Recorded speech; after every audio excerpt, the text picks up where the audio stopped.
it's Karen. I wanted to introduce you guys to my good friend and my stunt double since the days of Suicide Squad and now The Boys, Irma Leong! Woo! Hi! Hi, Irma. How are you? Good, thanks, Karen. How are you? I'm good. Where are you right now? What country are you in? I live in Vancouver, BC, Canada. I'm way up north, where there's less COVID. Are productions back? Are you guys working right now, or? Apparently, this is going to be our busiest fall. In Vancouver alone, we have about 62 productions coming here. We already have 20 started, and then there's supposed to be like another 40 starting this month. So it's going to be crazy. That's actually insane. I didn't think that it would be to that level. And everyone I hear is taking precautions and getting tested 3 to 4 times a week and keeping distance. So that's great to hear that you guys are starting back up. It's exciting. Crew and cast are getting tested 2 to 3 times a week. Anyone that comes into Canada has to be quarantined for the mandatory 14 days. So it's pretty strict. Yeah, no, that's great. It's better safe than sorry, I think. So that's yeah. I just wanted to cheers you because we both love boba and dim sum and we get it all the time. Hey, grass jelly. Cheers. Cheers. You need your straw. You need your straw. I need my straw. Yeah. All right. Cheers. Cheers. Cheers. I get a lot of questions about doing my own stunts in The Boys and in my career. And obviously you do the more dangerous, riskier stunts. And so I wanted to show everyone who you are and what you do for Kimiko and in the past, Katana as well. Mm-hmm. So my first question is, how did you start in the stunt industry? Because I think from what I remember, you said you started kind of late, right? I did. So being the good Asian child, I had to go through university first before I could pursue my ever-loving passion of doing stunts. That's probably the reason why it took me so long to actually start. And then I also didn't know where to start. With acting, you have agencies, but with stunts, it's all about getting to know the stunt community, because that's the way how people can trust you to see if you're actually trustworthy and reliable and capable of doing stunts, especially in a high pressure situation.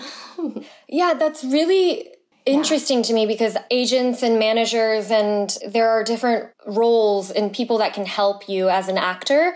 But, when I first started in the industry, I had no idea how to go about it either because I didn't have a mentor and none of my close network, my friends, my family, distant cousins, all of that, none of them were in the entertainment industry. So it was really difficult for me to figure out what the process was like, even as an actor. And it's interesting that you guys also struggle with that in the early parts of your career. Where were you before? What were you working on before stunts? I actually was a gymnastics instructor. I also got my degree. I got my education degree. So I was also working as a teacher. I thought, hey, if I just become an on-call teacher, substitute teacher, then I could still also pursue stunts.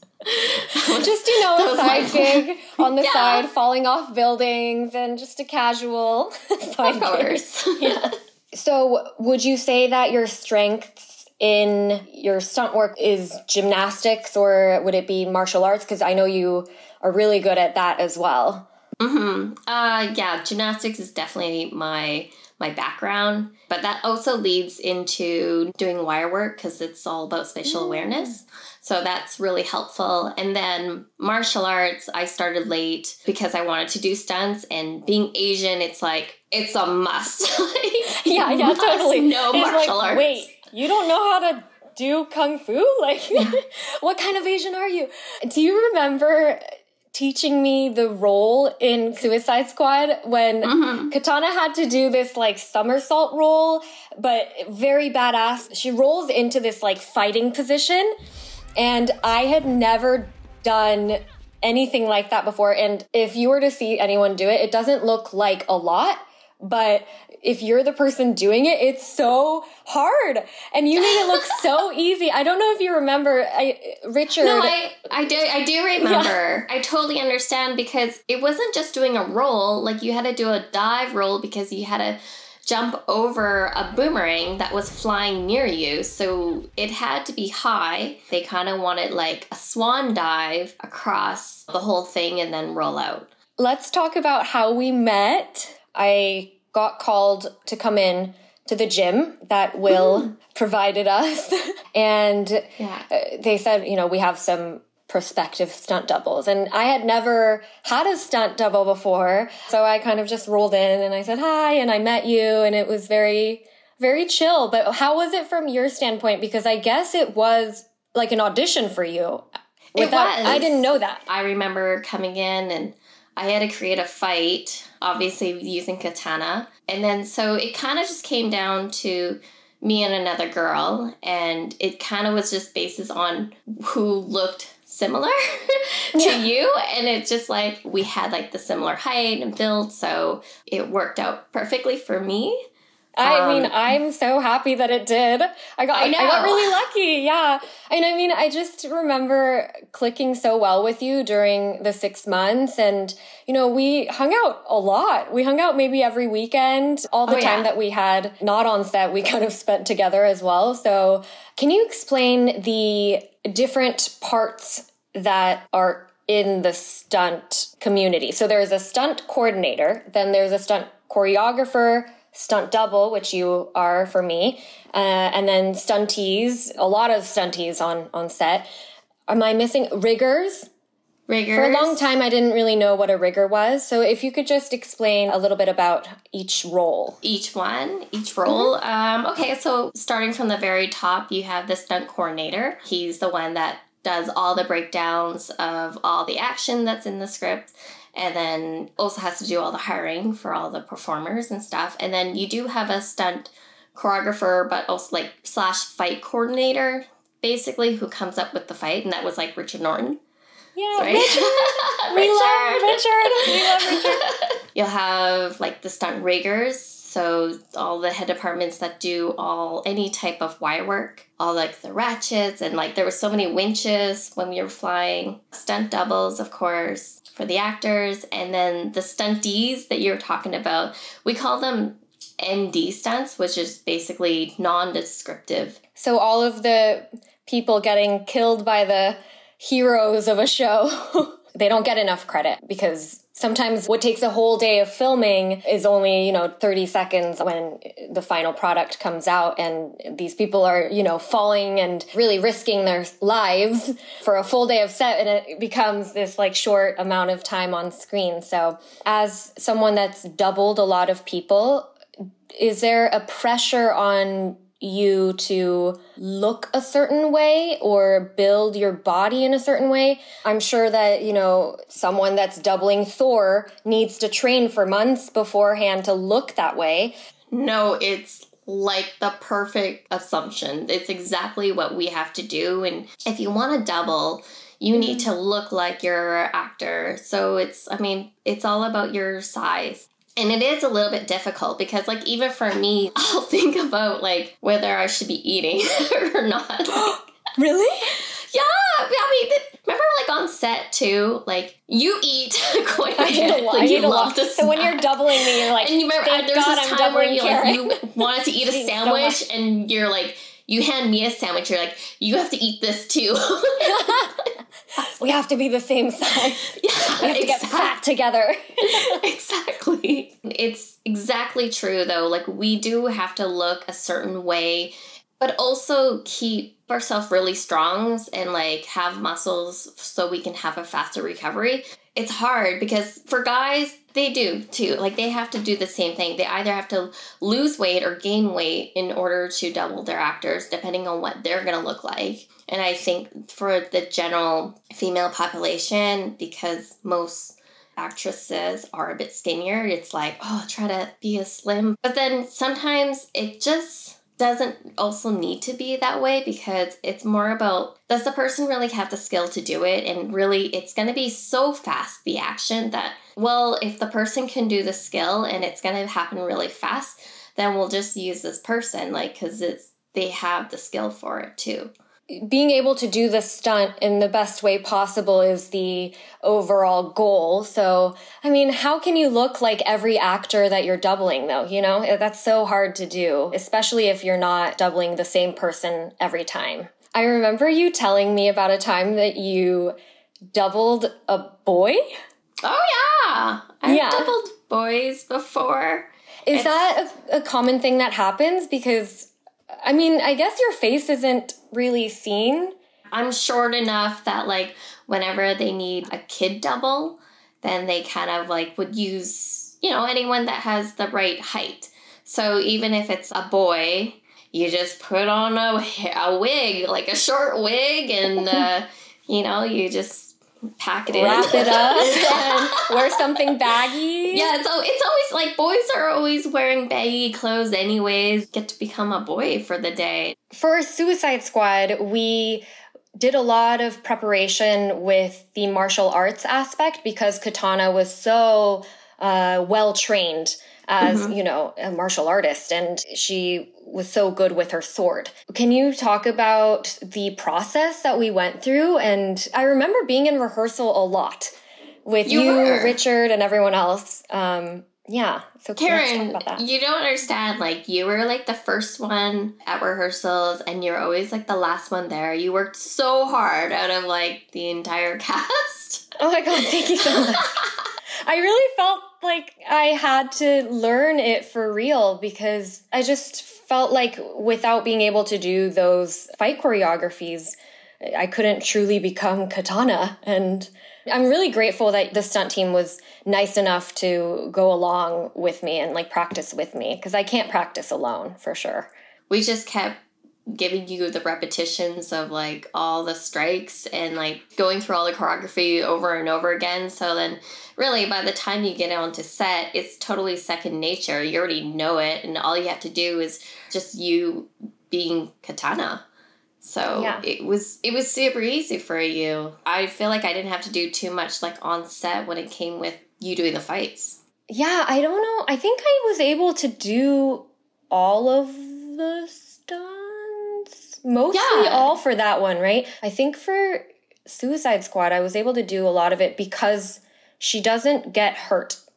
Katana never gets hurt in the movie, guys. It's like, it's surprising because there are so many fight scenes, but she's the one attacking. And so for those, it's safe for the actor, kind of, because you're not the one getting thrown or anything. Yeah, she was the aggressor. That huge fight scene in Suicide Squad when the EAs are coming at you in the middle of the street, and all of the squad members are on one side, and there was this one shot. All of the EAs, the guys with the eyes, all of them were on wires, and they looked crazy. They looked insane, coming straight at us, you know, jumping over cars, and they look so badass, but really scary because their costumes are insane.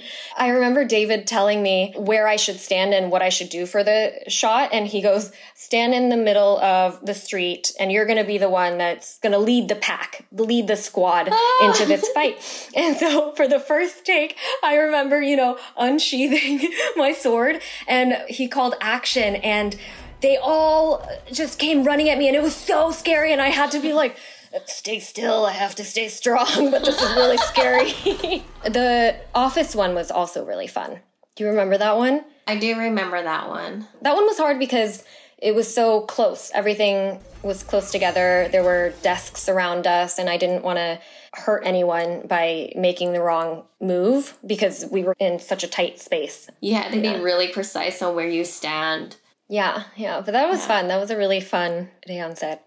Okay, so what has been your favorite Kimiko stunt moment? You've done a lot for her. Yeah. I have, yeah. There's been really cool gags for the boys. Like, I enjoy working on that show just because the gags are really cool. And the first season, going through the wall, like, of the subway station was a lot of fun. So there's, like, I was so worried about you. It looked crazy. It was just so crazy to see you on these wires. You get ratcheted back and then you go through a wall. Yeah. And then you like smack down onto the ground and it looked so painful. But is it difficult for you to do that kind of work? Or what would be the most difficult stunt that you've ever done? The most difficult, it wasn't difficult, but it was hard hitting. Like the car gag, the ratchet with into Kenji. the car. Yeah, with Kenji. It was difficult, but in a way that it was a hard hit because it's a real car. Nothing gave like really. Right, they kind of had special effects for the window, like so it would smash, but I think my body would have cracked the window no matter what. So you made a good dent in that car. Yeah, I did see birds or stars. Oh yeah, that was a good hit. But you only had to do it once. Only had to do it once, yeah. One hit wonder. Wrong phrase. That is not how you use that phrase, but it's okay. So you got ratcheted into the car, and then we, as Kimiko, had to do the running. To do the running on top of cars. Yeah, I love that part. Unfortunately, it wasn't shown on the boys. They had like a whole row of cars, and she was supposed to jump onto the cars and run on top of them. And it was all wire, like a wire sequence. And Karen, you even did it too. I know. It was hard. I had never done wire work to that extent before. And it's not just running. There's this sort of like float aspect to it. And then you have to know exactly when you're landing and then how much force you're putting into your next step because you have to be in sync with the riggers, right? So that was a new experience for me. And yeah that was fun. Oh, the whale. You did. The whale gang. Yes, we can't forget the whale. That was such a pleasure to watch because I got to watch from the monitors. And, you know, you can only really sort of imagine that. After reading the script, you say, wow, that's crazy that this is actually happening. But then you don't really know how it's going to play out. Yeah. How was that for you? Because you literally body slammed into the whale. And it looked awesome, but... Yeah, no, it was really fun. It's kind of like a little roller coaster ride into the whale, but at the last second, there's this hydraulic on the right side of the boat that like pops it up. So it was a bit difficult because even though it was popping to the left, I had to like force myself to pop to the right because Chris was popping to the left. So yeah, Chris is Abraham. Chris is Kenji's double. Our brother. Yes, our brother. You guys really just flew off. The rest of the boys, they got to dive into the whale, but you guys had to body slam outside of the whale. So, yeah. But it looked great. It looked great. It was so cool, and like gags like that you'll never ever do again because it's like, well, how often do you get to slam into a whale? Like, that's the joy about doing stunts is that you get to do all these different types of gags. Certain gags, like the whale or the car ratchet, they're kind of like once in a lifetime kind of thing that you would be doing. So it was fun. Karen, what about you? So you've gone through, and you've done so many stunts too. What would you say is your favorite gag? Favorite ever is there's just so many, and most of it has been with you on set, and you're the one teaching me. I love all of Katana's sword work that we got to do. That was really fun and fulfilling because I got to do a lot of it. But for the boys, the Black Widow stunt, and I'm so happy because that was something that I was kind of nervous about. I wasn't sure if I'd be able to do it, but it happened on the day, and I got it in one take. So yeah, it was great. Good job on that. Thank you. I mean, you're the one that taught me, and you and Teague. And Stefan, Stefan really helped. Yeah. Oh, for sure. For sure. He let me practice on him so many times. It must have been tiring for his poor neck. But, I was really thankful that you believed in me because you could easily do that stunt. And if you had said that I shouldn't do it and you should be the one doing it, I think the producers and everyone would have let you do it instead. But it was really nice because you knew what I was capable of and you knew that I could do it, even though I didn't believe in myself in the beginning. And then now it's like really, I just love that it's caught on film. And yeah, so thank you for letting me do that one. No problem. Like, I think because I know you for so long, and you also actually have a martial art background. You did Kyokushin karate. So you have the experience, like you already have an athletic background. So it was pretty easy to know like what you're capable of doing. If we could always put you in to do the gags and we know that you could do it safely, like that's our job for stunts, is to make sure that the actors are safe doing whatever gags that they can possibly do. Always our main goal is try to make you guys do it first. And if it's something that's risky where you might hurt yourself, then, we don't want to put you at risk. So it would be easier for us to just go and like I'll smack myself to the floor. It's fine. And then, I'll risk my life. I always worry so much. I watch Irma do all of her stunts from the monitors just to make sure she's safe. But I think, the beauty of having just someone that stays with you for the duration of the entire production, you get to build a relationship, and for us, a friendship, like a genuine friendship, where you can talk about everything. In terms of character, what direction you want to go with the character. For example, building Kimiko, there is a very specific way that she moves. She's very feral, she's creature-like. Yeah. It's very masculine. It's not, slinky or none of that. So being able to work with you and talk about those specific moments, even in the fight choreography, right? Because a punch that Katana throws is very different from a claw that Kimiko throws. So being able to have that conversation with you and build the character together has been a really wonderful experience. That's for sure. I totally agree. So when you're talking about the whole character and stuff, I didn't realize how emotional what Kimiko was going through actually through the whole voice. Oh yeah, because you weren't there for the dialogue scenes. I was never there. Like I'm there for the action, so I'm there for you for when it comes to the action. But I didn't know how emotional Kimiko was being, and like, Karen, you did such a good job. Like, even watching the boys, I was like, I'm feeling for you. I need to. I must comfort Kimiko. Yeah, because we did the stunts on different days, so you probably didn't see that part of her. I guess I didn't explain that part. Oops. No, but it was funny because you were very focused. You were really focused on like the signing, and so like we didn't talk too much on set because I knew how focused you were being, and I was like, like you knew you had your scenes to do, but I didn't realize how like heavy impact it was. Like, I didn't know what she was going through, so it was a pleasant surprise to see what was happening through Kimiko through like the whole second season. So it was really cool. Yeah, now that you mention it, I think I was really focused on my own scenes probably, and we didn't get to talk as much on set maybe. Oh, we still like hung out over the weekends, and we still like ate dim sum, but like I just knew you were in like a very focused mode on set for like the heavy scenes. I didn't know you were going to be crying. Yeah, I had to juggle, I have to run on cars and then I have to cry. So yeah, I had to use all of my energy. Do you think that there are many Asian stunt performers, more than Asian actors, or?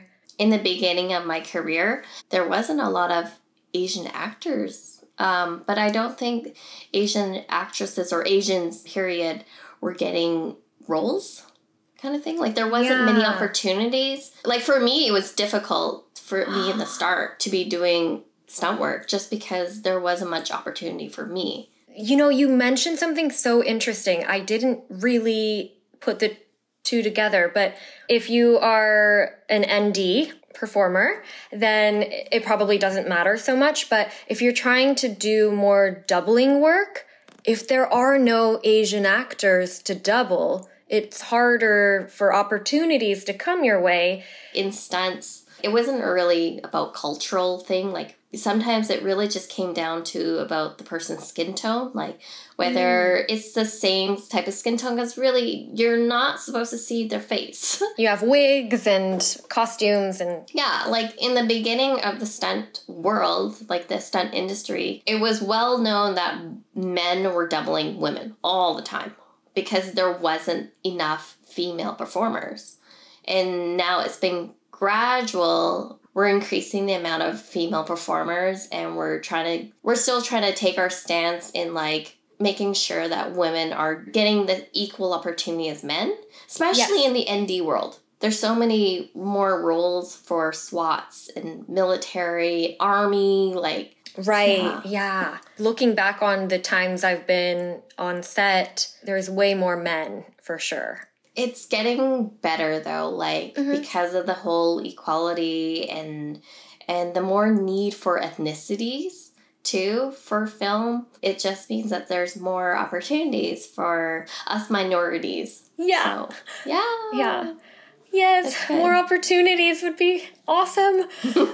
Okay, one last thing. I just want to end on this note. As I got to know you and got to know some other, stunt performers over the years, I think it's crazy that you guys don't have the recognition that you so deserve, because you are really risking your lives for these moments, for these characters, and it's a conversation to be had. I totally agree. Like, we should be recognized for what we do, because the action that we put out there, it helps tell the story, right? There's so many movies out there that need action. The stunt coordinator is, we're all part of the production meetings. We're always with the directors because they're always asking us questions. And then not only that, you're talking about second unit. Second unit is generally where all the main action is shot. Stunt performers are working hand to hand with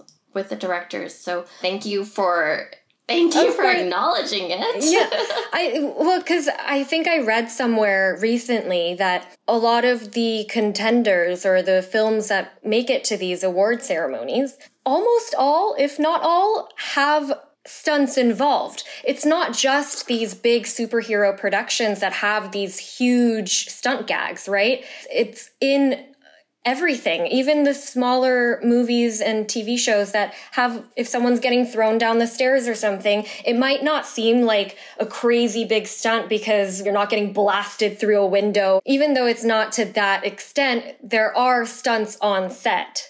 Almost every set. So I just wanted to take note of that, and hopefully for people that are watching this, it would kind of open up your eyes to the moments that you could be missing that a stunt team has worked so hard on. So yeah, that was just something I wanted to put out there.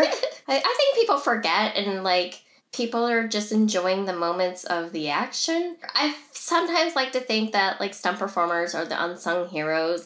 We're not into being in fame. We love what we do. It's our passion in creating action, just helping out the production. That's all it is. But it's always nice to be recognized by your peers that you're doing a good job. And I think that's all we're asking for, is just, for everyone to say, hey, you guys are doing awesome. We love you guys. And here's the reward. Here's the reward for you. It's always nice to, get recognition. So, well, thank you so much, Irma. I'm so happy to connect with you. I know we haven't really been able to be in the same city in a really long time, but hopefully for season 3, we'll be together again, and all the best to you till then. Thank you so much, Irma, for everything. Thank you. Thanks for the interview, and it's been a long time, but I'm glad we got to meet and talk. And go shopping. Let's do that next time. Shopping, dim sum, boba. Dim sum. Yay. Thank you, Irma. Thanks, Karen.